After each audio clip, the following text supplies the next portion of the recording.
Salut et bienvenue encore une fois de la chaîne de Dr Van. Alors, Cysta ou blague, de différentes méthodes qu'on entend souvent les praticiens en parler, des avantages, des inconvénients et même le choix préféré de chaque dentiste ou bien de chaque orientation.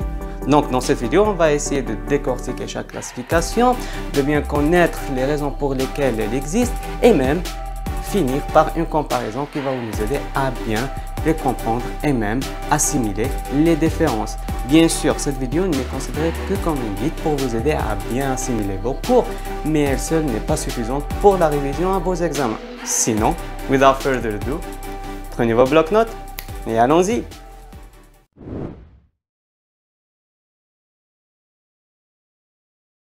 Comme on le sait, la cavité carieuse, elle peut prendre plusieurs formes et plusieurs variétés sur arcade. Donc, elle peut prendre un emplacement, que ce soit occlusal, proximal ou bien même cervical. Elle peut être étroite comme large et même, elle peut être profonde comme superficielle. Donc, la question qui se pose, est-ce que le traitement de chaque cavité carieuse est toujours le même? Est-ce qu'on a un seul protocole à suivre dans tous les cas, peu importe les variétés présentes sur arcade de ces cavités-là? Et dans ces cas, est-ce que le traitement, bien le résultat, est toujours assuré? Ah ben la réponse tout simplement c'est non. Et voilà, ce sera la fin de notre vidéo. Alors merci pour nous avoir regardés. Non, je plaisante. Bon, si on prend un exemple. Si on a une voiture qui roule sur une surface qui est glissante ou bien lisse, on peut remarquer que la voiture, elle glisse au-dessus de cette surface-là. Au contraire, si on a une route qui est sèche ou bien même une surface qui est plus rugueuse, donc la roue elle est plus rétentive, ce qui veut dire que la voiture elle ne glisse pas vraiment sur cette surface là. Si on prend un deuxième exemple, par exemple ici ce conteneur là il contient des objets qui sont plus stables, ils ne sont pas vraiment mobiles contrairement à cet objet là. Donc on peut voir que les stylos ils sont plus mobiles, ne sont pas vraiment stables et ça revient au principe que ce conteneur là il est plus profond que large contrairement au deuxième. Donc puisqu'elle est plus profonde que large, les objets ils sont immobiles ou bien même ils sont stables. Et ces deux principes là on peut les rencontrer lors de la préparation cavitaire, ce qui constitue en soi-disant une éthique ou bien une discipline de travail, une discipline de préparation cavitaire. Et ces principes-là, ils sont présentés sous forme de classification, parmi elles, classification de Black et classification de Cysta avec leur propre traitement.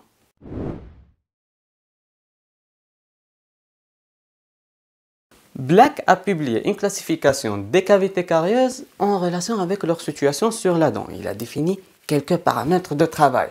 Premièrement, c'est éliminer tous les tissus gênants, l'accès et la visibilité, éliminer tous les tissus dentinaires infectés et affectés, éliminer tous les tissus dentaires simples pour ménager de la place aux matériaux de restauration et finalement étendre la cavité jusqu'aux ondes d'auto-nettoyage pour éliminer les récidives. Et Black propose l'utilisation de l'amalgame, un matériau non adhésif, ce qui impose une préparation d'une forme stéréotype parce que la cavité ou bien la résistance dans ce cas-là est beaucoup plus assurée par le matériau que le tissu dentaire, ce qui conduit à des sacrifices tissulaires inutiles. Alors la première classe de Black, ça concerne les PM, les sillons des PM et des molaires, même les fossettes vestibulaires de la première molaire inférieure, sans oublier les puits singulaires des incisifs et des canines. Mais rien n'empêche d'avoir quelques principes de préparation. Ici, cette cavité-là, elle a des parois vestibulaires et linguales qui sont verticales et parallèles. Par contre, les parois mésiales et distales, elles sont verticales mais un peu convergentes vers le fond. Et on peut mémoriser cette classification-là par la première classe. Donc, on a une seule cavité. Mais en fait, on a quelques formes particulières de cette classification, bien de la première classe. Par exemple, la première PM est préparée en nœud de papillon. On peut imaginer une lettre M et P écrite sur les ailes du papillon. La deuxième PM inférieure, elle a la forme de Y. Et finalement, la première molaire, elle a généralement une forme de la cavité, elle est sous une forme des haricots. Sinon, toutes les dents, tout ce qui reste comme une cavité, elle va englober, la préparation, elle va englober tous les sillons et les fossettes touchés par la carie. Donc, comment peut-on imaginer ou bien mémoriser la première classification, ou bien la première classe? Tout simplement, on a du papillon qui transporte un haricot à travers un fil. Donc le fil, c'est le Y de la deuxième PM. Le papillon, nœud du papillon, donc c'est la première PM. L'haricot, c'est la première molaire. La deuxième classe de blague, c'est une cavité proximale carieuse des molaires et des prémolaires. Elle est caractérisée par la présence de deux cavités, une principale et secondaire. La principale, c'est occlusale. La deuxième, bien secondaire, elle est proximale et ces deux cavités-là, elles sont réunies par un isthme, bien un col. Fun fact, la deuxième cavité, elle est considérée comme une cavité de la première classe de blague. Bien sûr, les deux parois vestibulaires et linguales, ils doivent être orientées perpendiculairement et même la largeur du fond, elle ne sera jamais inférieure à 1 mm. Et pour mémoriser cette classification-là, tout simplement, deuxième classe, on a deux cavités, la principale et la secondaire. La classe 3, par contre, c'est une cavité qui siège au niveau des incisifs, mais sans destruction de l'angle incisif. On peut la mémoriser en quelque sorte que c'est une classe 4 qui est avec destruction de l'angle incisif. Donc c'est une classe 4 moins destruction. Donc une classe 4 moins 1, ce qui fait une classe 3. Donc c'est juste une astuce pour la mémoriser. Sinon, si on passe vers les deux variétés qu'on va posséder, bien que cette classification-là peut présenter tout simplement. On a une cavité simple, donc c'est tout simplement une brèche proximale.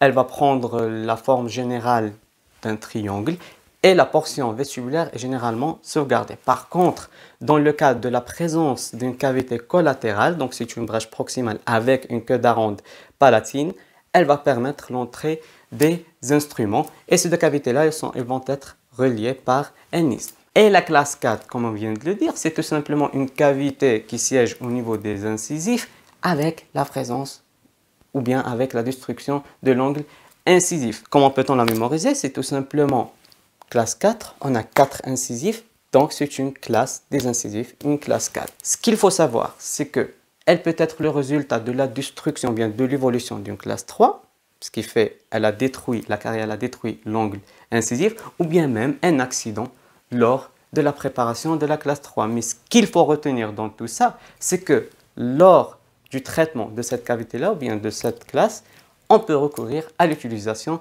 des tenants dentinaires pour augmenter la rétention. Et finalement, la cinquième classe, c'est une carie du collier, ou bien c'est une cavité carieuse qui siège au niveau du tiers cervical de la dent. Le collier est tellement mince qu'il favorise la stagnation alimentaire, ce qui fait la formation de la plaque dentaire et automatiquement une agression carieuse. Hormis l'agression carieuse ou bien la lésion carieuse, ces agressions-là, elles peuvent prendre la forme des érosions ou bien même des abrasions. Donc, en suivant le tableau, on peut avoir une image globale et simplifiée, résumée de la classification de Black.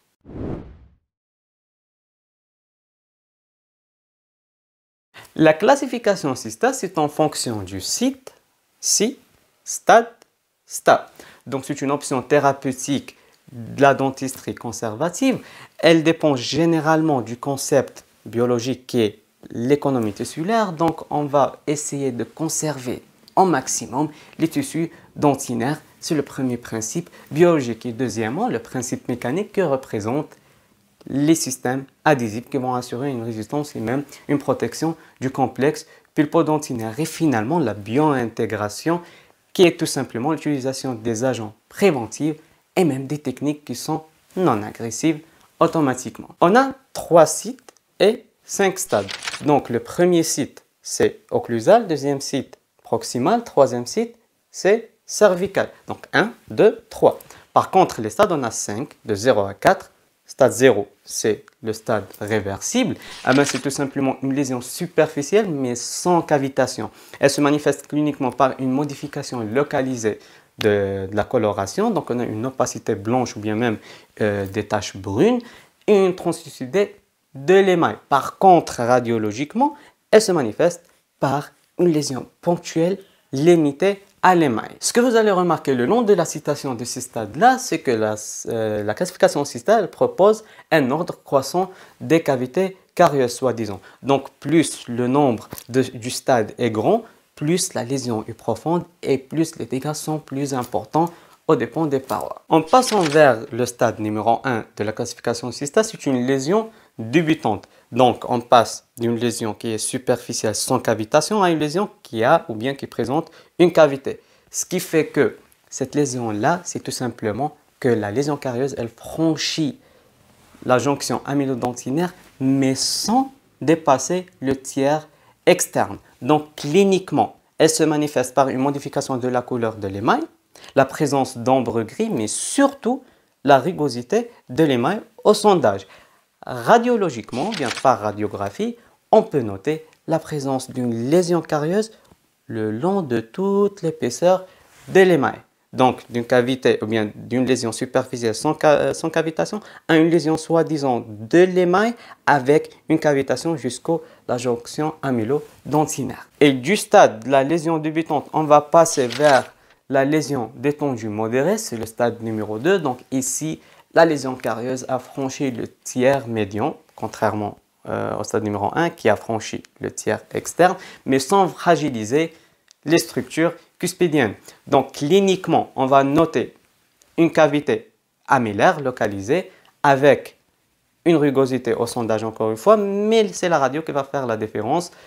Donc la radiographie, elle va montrer une image radio claire de la lésion carieuse qui a franchi ou bien qui a atteint le tiers médian dentinaire. En passant vers le stade numéro 3 qui est une lésion cavitaire étendue, comme vous pouvez le prédire, c'est tout simplement un avancement ou bien un stade avancé du stade numéro 2 qui est la lésion cavitaire modérée. Donc ici, on va avoir une lésion carieuse qui a atteint le tiers interne avec une fragilisation des structures. Contrairement au stade numéro 2 qui est sans une fragilisation des structures cuspidiennes. Donc ici, cliniquement, on va noter une cavité qui est remplie de débris alimentaires et même un fond dentinaire qui est ramolli au sondage. Et la radio, elle va montrer l'avancement, bien la progression de la lésion carieuse jusqu'au tiers interne de la dentine automatiquement. Et finalement, c'est le stade numéro 4, c'est une lésion cavitaire extensive ou bien parapulpaire. Ici, on est en juxtaposition avec la pulpe. C'est non seulement une fragilisation des structures cuspidiennes, mais c'est une destruction proprement dite. Donc, cliniquement, on va noter une destruction d'une ou bien de plusieurs structures cuspidiennes. Et en radiographie, ça va montrer, ou bien ça va nous montrer tout simplement une cavité qui est extensive le long de la dent. Donc rapidement, la classification CISTA, on a 3 sites et 5 stades. Les sites occlusal, site 1, occlusal, site 2, proximal, site 3, c'est cervical. Les 5 stades de 0 à 4, on a le premier stade qui est une lésion sans cavitation, c'est une lésion réversible. Le deuxième, c'est une lésion débutante avec cavitation. Le stade numéro 2, dans ce cas-là, c'est une lésion cavitaire modérée. Le troisième, ou bien le stade numéro 3, c'est une lésion cavitaire étendue.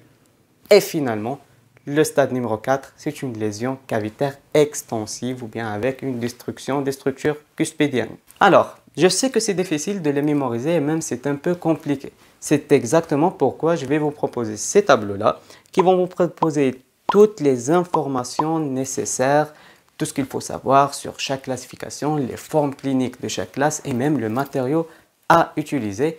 Évidemment, vous pouvez le télécharger à travers le lien dans la description. Sinon, maintenant, la question qui se pose, quelle classification à adopter?